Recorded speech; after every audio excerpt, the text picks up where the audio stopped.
Hello bachcho, let's read out the question first. There are 12 books on algebra and calculus in our library. The books of the same subject being different.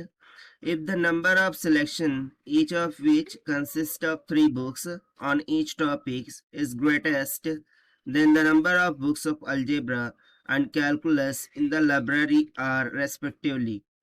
So according to question हमें बोल रखा है कि there are total number of books of algebra and calculus जो कि है एक library में, ठीक है ना। और the books of the same subject being different, यानी कि सब्जेक्ट वाइज वो डिफरेंट डिफरेंट बुक्स है, बट वो बेसिकली दो ही सब्जेक्ट से रिलेटेड है, अलजेब्रा और कैलकुलस से ना। यदि यहाँ पर बोल दिया जाए कि जो दो नंबर ऑफ सिलेक्शन है, each of which consist the 3 books, ठीक है ना। हम कितने का सिलेक्शन कर रहे हैं, 3 बुक्स का सिलेक्शन कर रहे हैं ऑन ईच टॉपिक, वो ग्रेटेस्ट हो किससे, the number of books of algebra and calculus in the library. So हमें फाइंड आउट करना है कि कितनी अलजेब्रा की और कितनी कैलकुलस की बुक उस लाइब्रेरी में होंगी out of this 12। Okay, so start करते हैं सोल्यूशन से, but before of its let's talk about the key concept which we are going to use here for this question.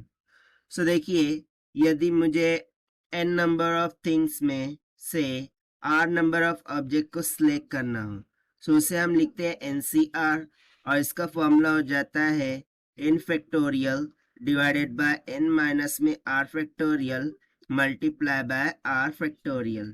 So इस conceptual फॉर्मूले का हमें यहाँ पर यूज करना होगा। तो सबसे पहले तो अकॉर्डिंग टू क्वेश्चन, यदि मैं मान लूं कि अलजेब्रा की बुक ए है, कैलकुलस की बुक सी है, सो इन दोनों का सम हमें कितने इक्वल देख रखा है, 12 के इक्वल दे रखा है ना। लेट्स सपोज के जो अलजेब्रा की बुक्स है वो x टाइम्स है, सो अल्टीमेटली जो कैलकुलस की बुक्स है वो कितनी हो जाएंगी, 12 माइनस ऑफ x। सो मुझे ये x का मान यहाँ पर कैलकुलेट करना होगा ना। अकॉर्डिंग टू क्वेश्चन हमें क्या बोल रखा था कि जो ग्रेटेस्ट वैल्यू है उसके लिए हमें कैलकुलेशन करना है, ठीक है ना। हमें किसके लिए कैलकुलेशन करना है, ग्रेटेस्ट वैल्यू के लिए कैलकुलेशन करना है। सो इसको हम नेक्स्ट पेज पर ही देख लेते हैं क्योंकि यहाँ पर नहीं एडजस्ट होगा। सो यहाँ से हम लिखेंगे कि जो ग्रेटेस्ट वैल्यू है, ठीक है ना, जो भी ग्रेटेस्ट वैल्यू ऑफ बुक्स है जो कि हम सिलेक्शन कितने का कर रहे हैं, जिसमें से 3 का कर रहे हैं, so this will be equals to, so मैं आर नंबर ऑफ बुक्स में से, सॉरी मेरे पास कितनी है, एक्स टोटल अलजेब्रा की बुक्स है, ठीक है ना, एक्स टोटल अलजेब्रा की बुक्स है, उसमें से मैं 3 का सिलेक्शन कर रहा हूँ, ठीक है। और बाकी जो बची वो कैलकुलस की बुक्स है, यानी कि 12 माइनस ऑफ एक्स में से मैं 3 बुक्स का सिलेक्शन कर रहा हूँ, दैट इज क्या हो जाएगा मेरे कैलकुलस की 3 बुक्स। तो बस इसे हम सॉल्व करेंगे, सो हमें आंसर मिल जाएगा एक्स का।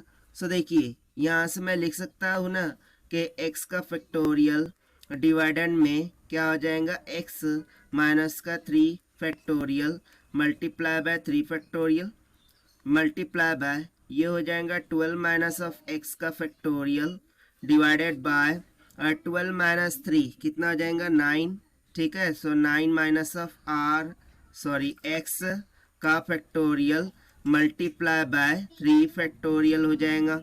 सो this will be equals to, ना एक्स फैक्टोरियल को हम लिख सकते हैं एक्स माइनस का 1, एक्स माइनस में 2 और एक्स माइनस का 3 फैक्टोरियल, और डिवाइडेड में क्या हो जाएगा, एक्स माइनस का 3 फैक्टोरियल मल्टीप्लाई बाय 3 फैक्टोरियल, और मल्टीप्लाई बाय यहाँ पर हम लिख सकते हैं 12 minus of x, 11 minus of x, 10 minus of x, and finally नीचे देखिए क्या है, 9 minus of x, so 9 minus of x factorial divided by 9 minus of x factorial multiply by 3 factorial. So ये दोनों कैंसिल हो गए, x माइनस 3 फैक्टोरियल कैंसिल हो गए।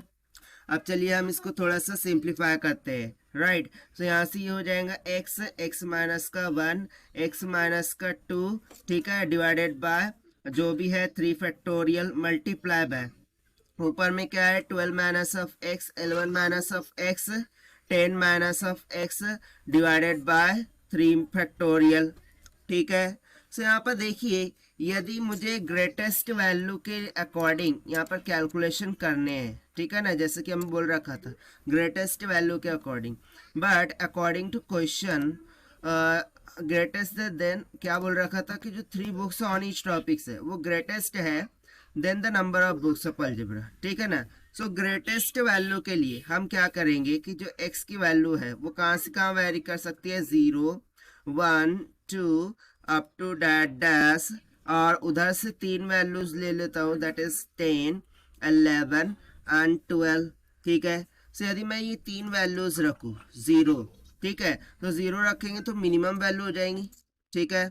1 भी रखा तो भी मिनिमम, 2 भी रखा तो भी मिनिमम, कैसे कैसे आप बोलेंगे कैसे, तो देखिए यहाँ पर 0 रखा पूरे टर्म 0 हो गए, यहाँ पे 1 रखा 1 माइनस 1 0 हो गया, 2 रखा 2 माइनस 2 0 हो गया, फिर इधर से देखिए 12 माइनस 12 0, 11 माइनस 11 0, 10 माइनस 10 0, यानी कि ये जो वैल्यूज है, ये जो 6 वैल्यूज है स्टार्टिंग से 3 और लास्ट से 3, इनके लिए तो हमें आंसर कैसा मिलने वाला है, मिनिमम मिलने वाला है, बट मुझे कैसा फाइंड करना है, ग्रेटेस्ट फाइंड करना है।